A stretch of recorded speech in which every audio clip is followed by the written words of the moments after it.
Hi మామ ఆరవమలే Tamil cinema last month తమిళ్లో థియేటర్స్లో రిలీజ్ అయింది. ఈ రోజే హాట్‌స్టార్‌లో స్ట్రీమ్ అవ్వడం స్టార్ట్ అయింది మామ. తెలుగుతో పాటు 5 లాంగ్వేజెస్‌లో స్ట్రీమ్ అవుతుంది. కిషన్ దాస్ గారు రైటర్ కమ్ హీరోగా యాక్ట్ చేశారు మామ. శివాని రాజశేఖర్ గారు హీరోయిన్గా యాక్ట్ చేశారు. సారంగ్ త్యాగు గారు డైరెక్ట్ చేసిన ఈ మూవీ ఇప్పుడే చూశాను మామ. చూసాక నాకు ఎలా అనిపించింది, నచ్చిందా నచ్చలేదా, ఓటీటీలో ఈ సినిమాకి నేను ఇచ్చిన టైం వర్తా కాదా అని తెలుసుకునే ముందు మన ఛానల్లో ఇప్పటి వరకు ఉన్న జెన్యూన్ కంటెంట్ చూసి నచ్చితే లైక్ చేసి షేర్ చేసి సబ్స్క్రైబ్ చేయడం మాత్రం మర్చిపోక మామ. మీ సపోర్ట్ మాకు చాలా అవసరం. ఇప్పుడు సినిమా గురించి చెప్పాలి అంటే నచ్చింది మామ, అలా వెళ్ళిపోయింది. నేను ఎప్పుడూ ఒక మాట చెప్తూ ఉంటాను, ఒక సినిమా నచ్చాలి అంటే భారీ భారీ సెటప్లు హంగామాలు అవసరం లేదు మామ.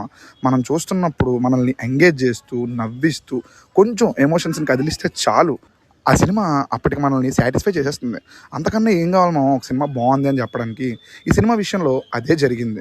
నచ్చింది సినిమా. అలా అని కొత్త స్టోరీ అన్ను ఎన్నోసార్లు మనం చూసేసిన సెటప్పే, బట్ దానికి తీసుకున్న back drop screen play setup నాకు చాలా ఫ్రెష్గా కొత్తగా అనిపించాయి.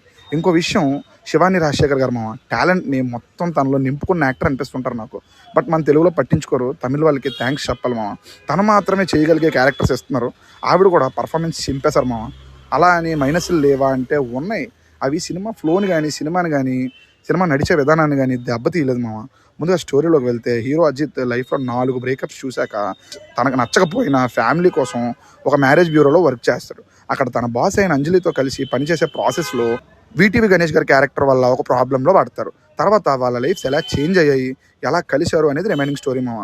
ముందుగా ప్లస్ పాయింట్స్లోకి వెళ్తే మెయిన్ లీడ్ పర్ఫార్మెన్సెస్ మామ. ముఖ్యంగా శివాని రాజశేఖర్ గారు పర్ఫార్మెన్స్ చింపేశారు మామ. చాలా చాలా నచ్చింది నాకు. తెలుగులో ఆవిడ ఎక్కువ ప్రాజెక్ట్స్ చేస్తే చూడాలని ఉంది మామ నాకు. అండ్ డబ్బింగ్ కూడా చాలా బాగుంది. నెక్స్ట్ మ్యారేజ్ బ్యూరో సెటప్లో సెట్ చేసిన విధానం చాలా బాగుంది మామ. మ్యూజిక్ కూడా బాగుంది. హీరో హీరోయిన్స్ కలిసి ఒక బిగ్ షాట్కి పెళ్లి సెట్ చేసే సీన్ అయితే నాకు బాగా నచ్చింది మామ. వీటీవీ గణేష్ గారి ట్రాక్ ఫన్నీగా ఉంది, నాకు ఉన్నంతసేపు చాలా నచ్చింది. కామెడీ ప్యూర్గా ఉంటుంది మామ. పర్ఫెక్ట్ టైంలో పర్ఫెక్ట్గా ఎమోషన్ సీన్స్ కూడా పడ్డాయి అనిపించింది. కంప్లీట్ మూవీ చూసిన ఫీల్ అయితే నాకు వచ్చింది.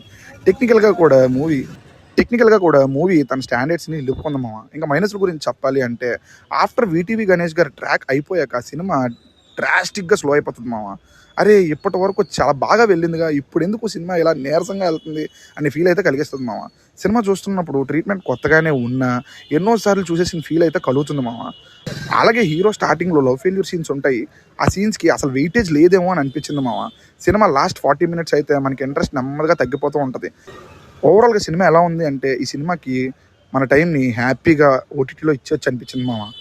మీ ప్రియారిటీస్ అన్నీ అయిపోయాక మీకు మీ ఫ్యామిలీతో టైంని ఒక మంచి మూవీతో స్పెండ్ చేయాలి అనిపిస్తే ఈ సినిమాకి ఇచ్చాడు మామ. నెక్స్ట్ ఇంకో మంచి రివ్యూతో మళ్ళీ కలుద్దాం. బాయ్ మామ.